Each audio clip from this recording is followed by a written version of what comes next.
Welcome to my channel. World Scene News. Subscribe to my channel for news updates all around the world. In November 2025, Singapore's Prime Minister Lawrence Wong took the stage at the Bloomberg New Economy Forum, a gathering of global leaders and thinkers in Singapore. Against a backdrop of rising uncertainty in East Asia, Wong's speech carried a message that resonated far beyond the conference hall. He called for renewed efforts to foster peace and understanding between China and Japan, two nations whose relationship has long shaped the region's stability.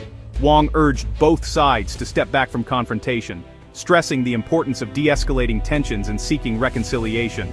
He emphasized that open dialogue and mutual respect are essential, especially in a region where historical grievances and strategic competition often threaten to overshadow cooperation. His remarks came at a critical moment, as East Asia faced heightened anxieties following a diplomatic spat over the Taiwan Strait. Military maneuvers and sharp rhetoric had raised fears of miscalculation, making Wong's call for calm all the more urgent. Wong's intervention was widely interpreted as a timely reminder to all parties of the immense benefits that regional stability brings, not just for governments but for ordinary people whose lives are shaped by peace or conflict. He acknowledged the deep scars left by World War II and the ongoing disputes over territory that continue to fuel mistrust. Wong also noted that the growing rivalry between the United States and China adds another layer of complexity, making it even more important for regional actors to find common ground. Drawing on history, Wong pointed to Southeast Asia's own journey of reconciliation with Japan. Once bitter adversaries, Southeast Asian nations and Japan have built strong partnerships through dialogue, economic cooperation, and a willingness to move beyond the past. Over the decades, Japan has transformed its image in the region, becoming the most trusted major power in Southeast Asia. Through sustained engagement, development aid, and a commitment to peace, Japan has shown that even the deepest wounds can heal. Wong's message was clear. Reconciliation is not only possible, but necessary. With genuine will and courageous leadership, even the most entrenched divisions can be overcome, paving the way for a more peaceful and prosperous future for all in the region. The rift between China and Japan is rooted in the brutal events of the 20th century, especially the Second Sino-Japanese War. Millions of Chinese died during Japan's invasion, and atrocities like the Nanjing Massacre remain a source of national trauma. This history is deeply embedded in China's national memory and shapes its view of Japan today. After World War II, Japan adopted a pacifist constitution and rebuilt as a U.S. ally, providing aid to Asia, including China. Yet many in China feel Japan has never fully atoned for its wartime actions, fueling ongoing mistrust. Official apologies from Japan are often seen as insufficient, and visits to the Yasukuni Shrine deepen suspicions. Every modern dispute is layered with this unresolved history, making reconciliation difficult. Decades after World War II, China and Japan remain divided by territorial disputes, especially over the Senkaku, Diaoyu Islands. These islands, rich in resources, are a flashpoint for military confrontations and rising nationalism on both sides. China's narrative of victimhood and resurgence fuels public sentiment, while Japan's concerns over China's military power drive its own nationalism. The US-Japan security alliance further complicates matters, turning a bilateral dispute into a superpower rivalry. Historical memory remains a sticking point. China accuses Japan of whitewashing the past, while some in Japan see history as a political tool for China. This lack of shared understanding keeps old wounds open. Each side's actions are viewed as provocations, making compromise elusive. The past continues to shape every present-day conflict.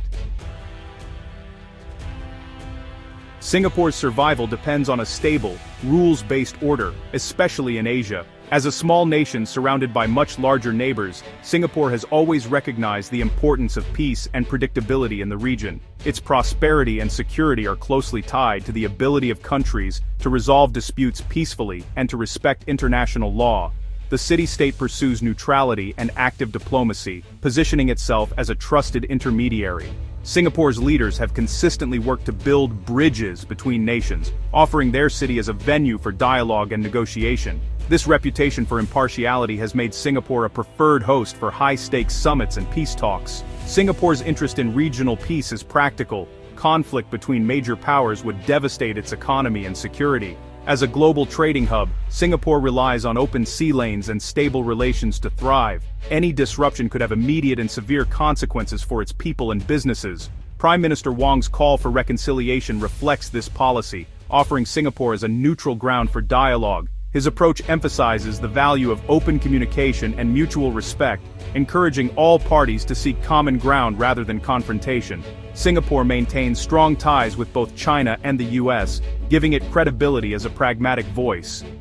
By engaging with both superpowers, Singapore demonstrates that it can be a reliable partner to all, without taking sides or provoking tensions.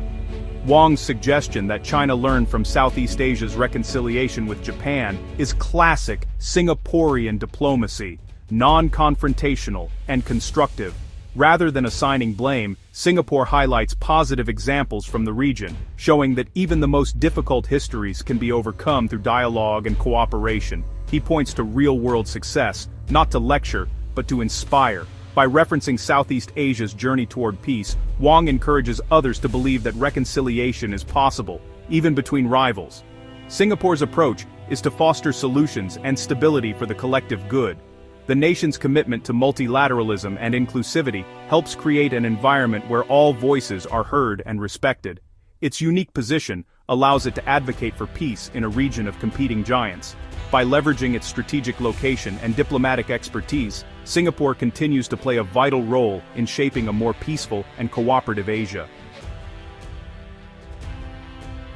Wong's speech drew criticism for omitting Japan's recent military buildup, a major concern for China. Japan has increased defense spending and expanded its self-defense forces, acquiring long-range missiles and reinterpreting its constitution. China views this as a threat and a sign of resurgent militarism, linking it to Japan's imperial past. Critics argue that true reconciliation must address both historical grievances and current security concerns. Singapore's silence on Japan's military shift was seen by some as unbalanced, but its leaders believe a multipolar security architecture is preferable.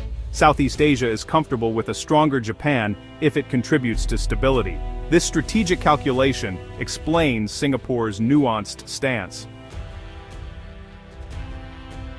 Wong's remarks sparked a wave of criticism on Chinese social media and in pro-Beijing outlets. Many accused him of bias toward Japan and of telling China to forget its history without demanding anything from Tokyo. The nuances of his message were lost in the online backlash, with some users misinterpreting Singapore's position.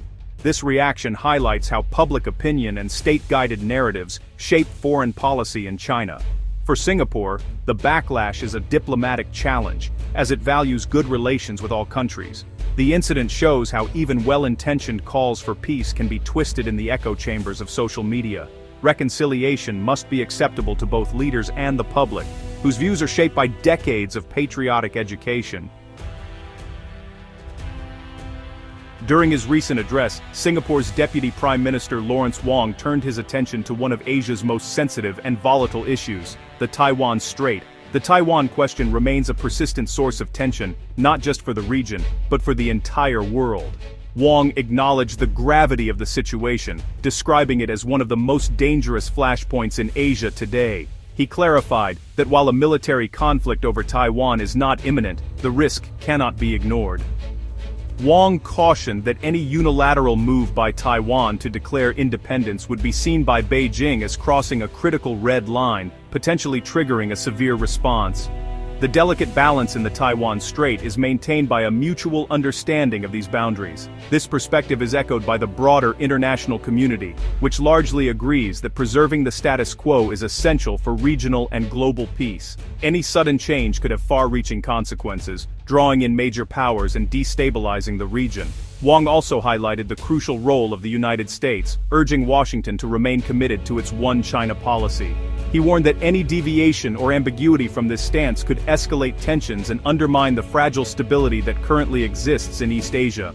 For Singapore, neutrality is not just a diplomatic position, it is a strategic necessity. The city-state's approach is shaped by a deep desire to promote stability, avoid taking sides, and act as an honest broker in regional affairs. Singapore maintains a careful balance, keeping unofficial but meaningful ties with Taiwan, while upholding formal diplomatic relations with Beijing. This dual-track approach allows Singapore to engage economically and culturally with both sides, without compromising its principles or security. By reaffirming its commitment to the One China policy, Singapore signals respect for Beijing's core interests, while quietly supporting Taiwan's de facto autonomy and its right to participate in the global community. In this complex and contested space, Singapore's diplomatic balancing act is designed to preserve peace, foster dialogue, and ensure that the Taiwan Strait remains a zone of stability rather than conflict. The China-Japan relationship is shaped by the broader US-China rivalry. Wang described the recent US-China presidential meeting as a temporary truce, not a resolution. He stressed the need for regular, high-level communication to stabilize competition and prevent conflict. For Singapore and ASEAN, managed competition is preferable to open hostility. Wang reiterated that ASEAN nations are multiple aligned, choosing cooperation with both superpowers based on their interests. ASEAN's strength lies in convening dialogue, not taking sides. Singapore, set to chair ASEAN in 2027, sees this role as vital for regional balance and ensuring smaller states' voices are heard. Prime Minister Wang painted a picture of an Asia at a crossroads, full of opportunity but burdened by history and rivalry. Singapore's call for reconciliation is a plea for cooperation over confrontation. Deep mistrust between China and Japan, rooted in history and security dilemmas, cannot be erased overnight. True stability requires difficult dialogue, transparency, and crisis management. Singapore offers itself as a model of principled neutrality and pragmatic diplomacy. Its suggestion to look to Southeast Asia's reconciliation with Japan is a reminder that healing is possible. The region's future depends on choices made in Beijing, Tokyo, and Washington, but voices like Singapore's matter. The goal: a stable, reconciled Asia, where all nations can flourish.